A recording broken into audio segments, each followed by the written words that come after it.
Hello student, कैसे हैं आप सब। एक बार पुनः आप सभी का आपके अपने ही चैनल शिव कोचिंग क्लासेस पर स्वागत है। क्लास 12 फिजिक्स एनसीईआरटी में आज का जो टॉपिक है निरक्षीय स्थिति का व्यंजक। किसी भी बिंदु पर निरक्षीय स्थिति का व्यंजक कितना होता है, गणितीय व्याख्या करना है। तो चलिए स्टार्ट करते हैं। इसके पहले मैंने एक वीडियो बनाया था अच्छी स्थिति का व्यंजक, उसे भी आप लोग देखे होंगे। और न्यू बैच जो है स्टार्ट हो चुका है, जो कि आपको प्लेलिस्ट में क्रम से मिल जाएगा वीडियो। आप लोग प्लेलिस्ट विजिट कर लेंगे तो आपको कभी भी भटकना नहीं पड़ेगा, क्रम से वीडियो मिल जाएगा, आप लोग अच्छे से तैयारी कर पाओगे। किसी भी स्टेट से हो, किसी भी बोर्ड से हो, कोई दिक्कत नहीं है। ठीक है, तो चलिए यहाँ पर हम देखेंगे निरक्षीय स्थिति का व्यंजक। निरक्षीय स्थिति का व्यंजक जो भी है उसको मैंने पहले पूरा लिख लिया, जिससे आपका समय व्यर्थ ना हो।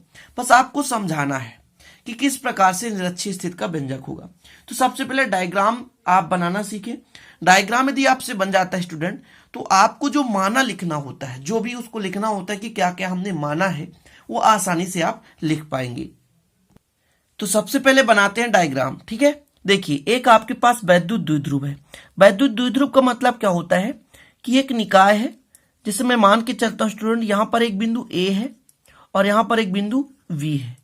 इस पर आपका एक माइनस क्यू आवेश है और इस पर आपका एक प्लस क्यू आवेश है।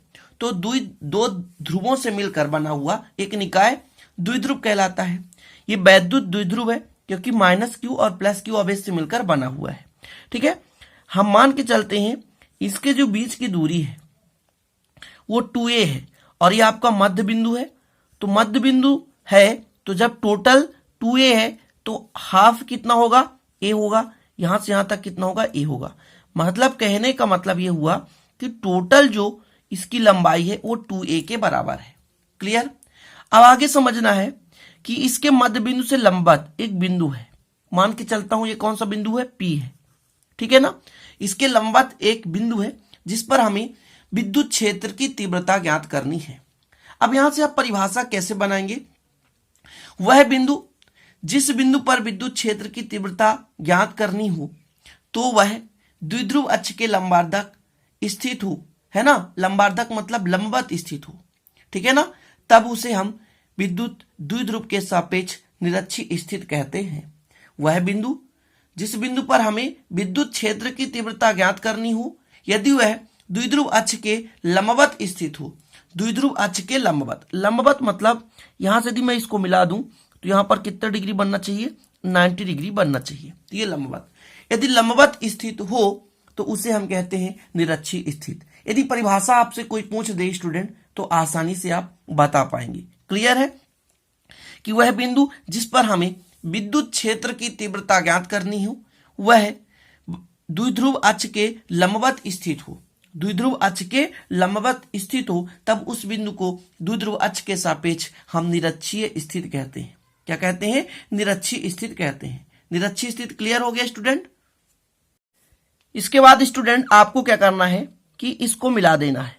ठीक है ना, इसको आप मिला देंगे। ठीक है, और इसके बाद इसको आप मिला देंगे।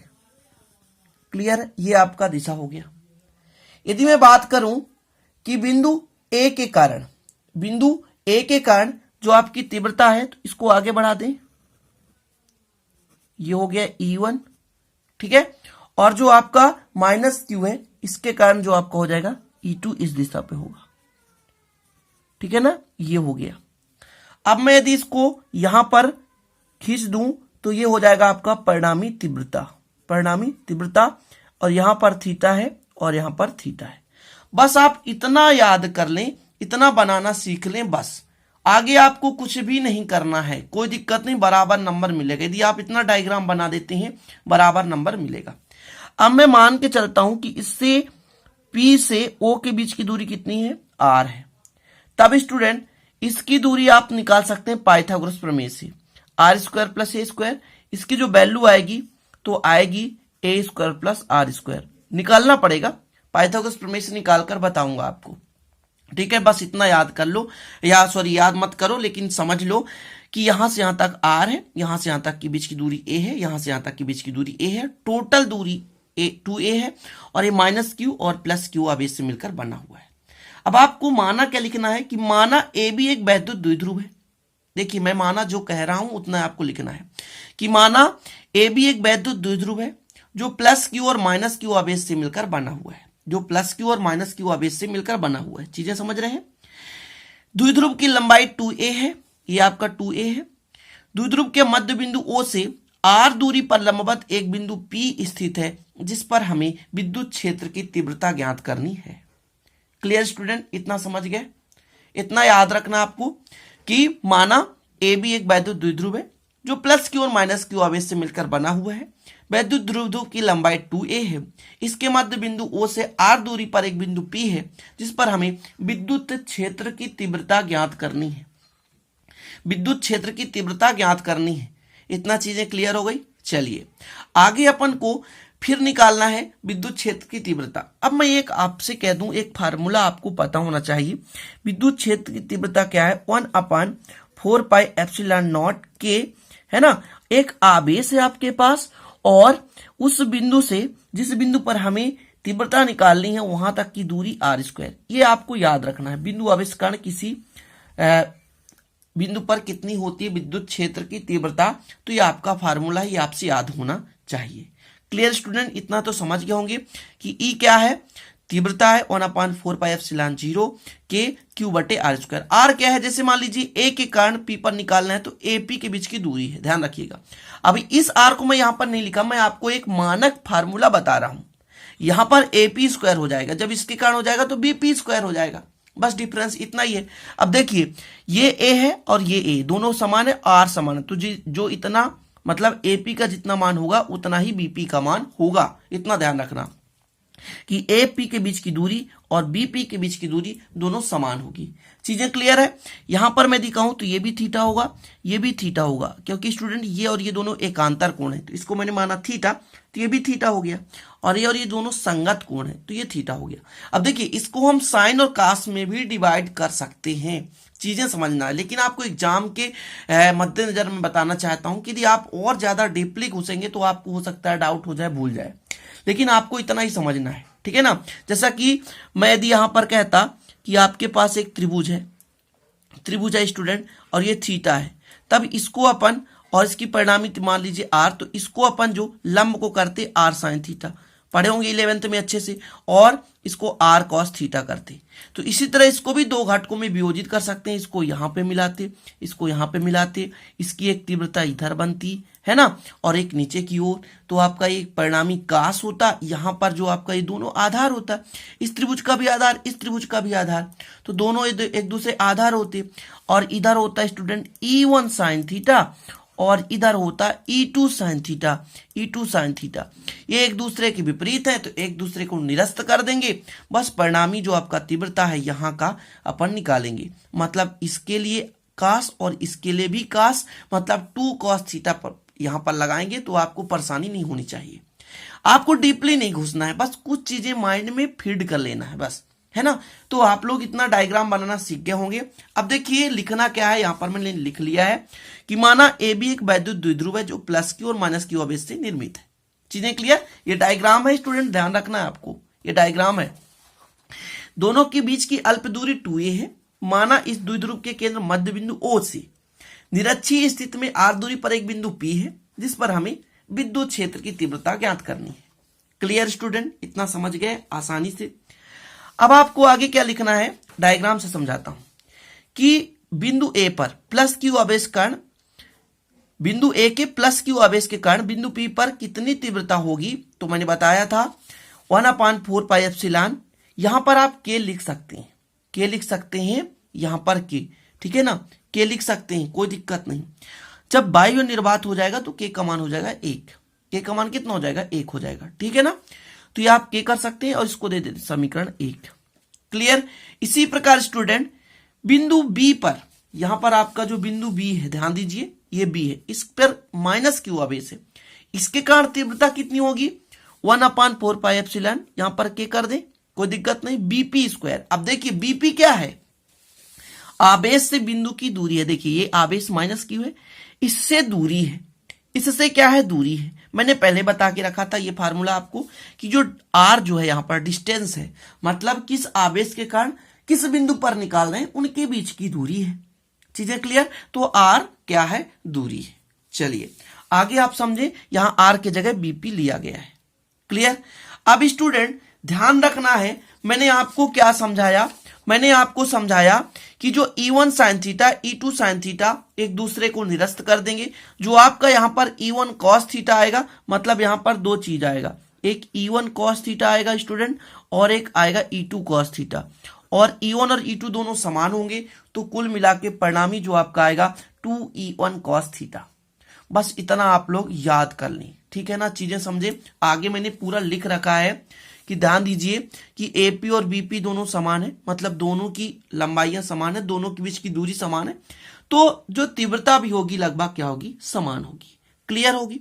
क्लियर है स्टूडेंट? ध्यान रखिएगा, यहां पर समझे, डायग्राम से समझे कि जो बी है यहां से पी की दूरी, ए है यहां से पी की दूरी, दोनों की दूरियां समान होगी। और जब दोनों की दूरी समान होगी स्टूडेंट, तो ध्यान रखिएगा दूरी समान है तो तीव्रता भी क्या होगी, समान होगी। इसलिए केवल आपको समझना है और लिखना है कि जो आपका बिंदु पी है, ध्यान दीजिए कि बिंदु पी है, बिंदु पी पर परिणामी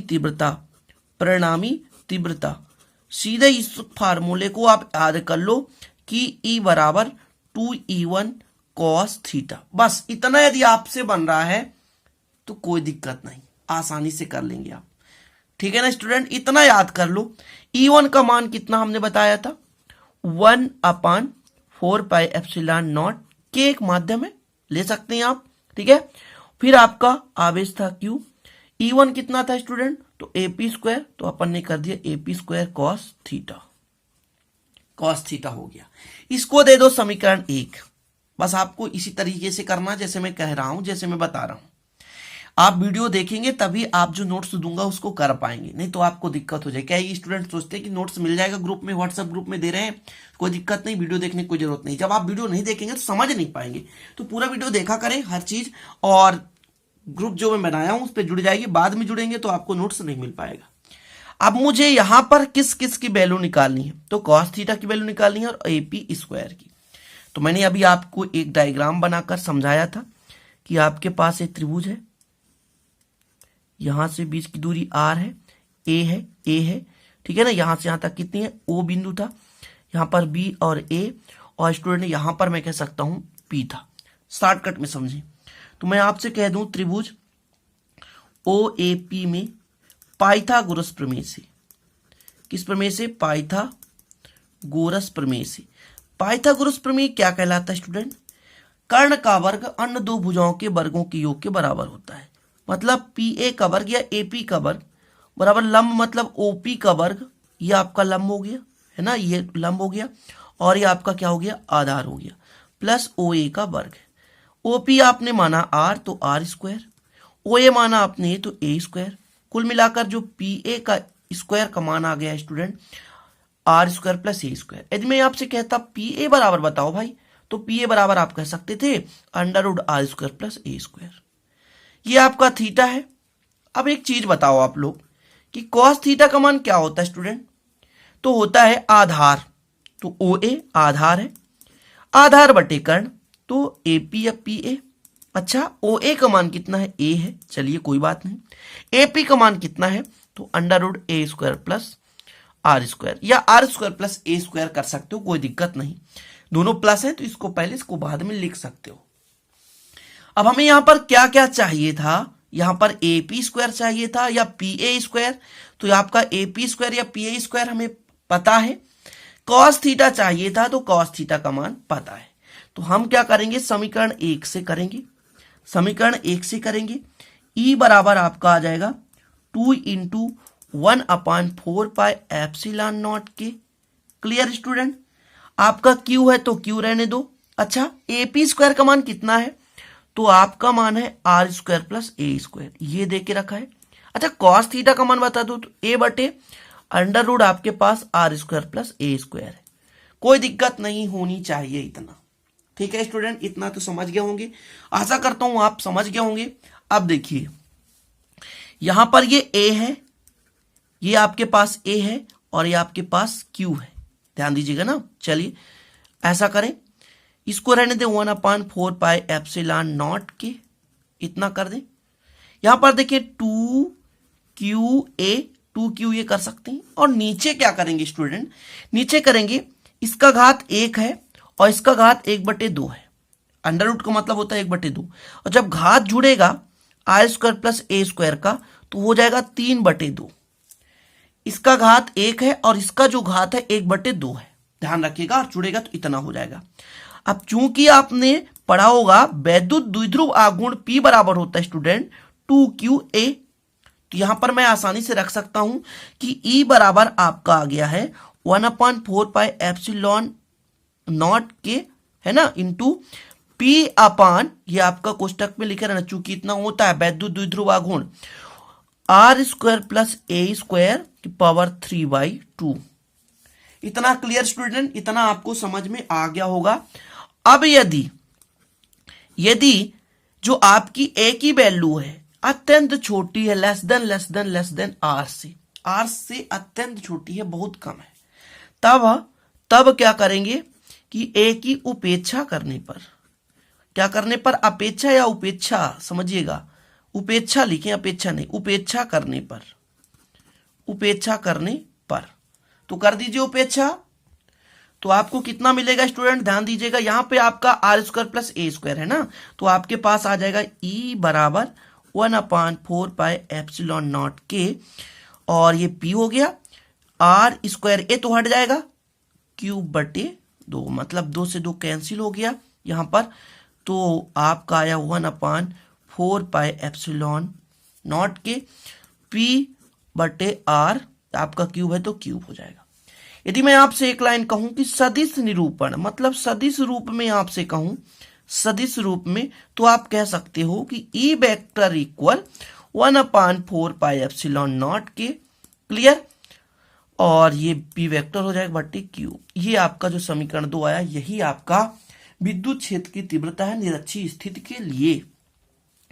अब निर्वात या वायु हो स्टूडेंट, निर्वात या वायु हो तो K का मान जो होगा 1 होगा, तब जब आपका जो तीव्रता होगा E बराबर 1/4πε0 P/r³, और यही आपका तीव्रता आ चुका है, विद्युत क्षेत्र की तीव्रता। और कैसा लगा ये वीडियो स्टूडेंट? थोड़ा सा मेहनत करना पड़ता है यार, बाकी मेहनत के बिना तो कुछ भी नहीं है, समय लगता है समझने के लिए। चीजें क्लियर है? अब मैंने पूरा लिख रखा है, पूरा आप लोगों के लिए पूरा सिस्टम से लिखा है, देख सकते हैं आप, पूरा डायग्राम भी बनाया हूँ, विधिवत आपका डायग्राम बना हुआ है। आपको मैं और दिखा रहा हूँ पेजेस, जो कि आपको नोट्स व्हाट्सएप ग्रुप में दे दिया जाता है, आप लोग देख लिया करें, ठीक है। देखिए, समझाना मेरा काम है, मेहनत करना आपका काम है। मैं अपने तरफ से पूरा कोशिश करूंगा आपको 100% समझाने के लिए, ठीक है। तो आशा करता हूं इसे आप अच्छे से समझेंगे। डायग्राम जरूर आप विधिवत बनाना सीखें। डायग्राम यदि आपसे बनेगा स्टूडेंट तभी आपसे बन पाएगा। जैसे डायग्राम है, इस डायग्राम को आप अच्छे से बनाना सीखें। जब आपसे डायग्राम बनाना आने लगेगा तो आसानी से आप तीव्रता कुछ भी यार आप आसानी से कर पाओगे। तो आशा करता हूं कि आप लोग सब हमारा हेल्प करेंगे, शेयर कर देंगे वीडियो, अच्छा लगे तो लाइक भी कर देंगे, और नए तो चैनल को सब्सक्राइब कर बेल आइकन प्रेस कर लेना, ताकि इसी प्रकार की वीडियो सबसे पहले आपको नोटिफिकेशन के रूप में मिलता रहे। मिलता है अगली वीडियो नए टॉपिक के साथ स्टूडेंट, तब तक के लिए जय हिंद, वंदे मातरम।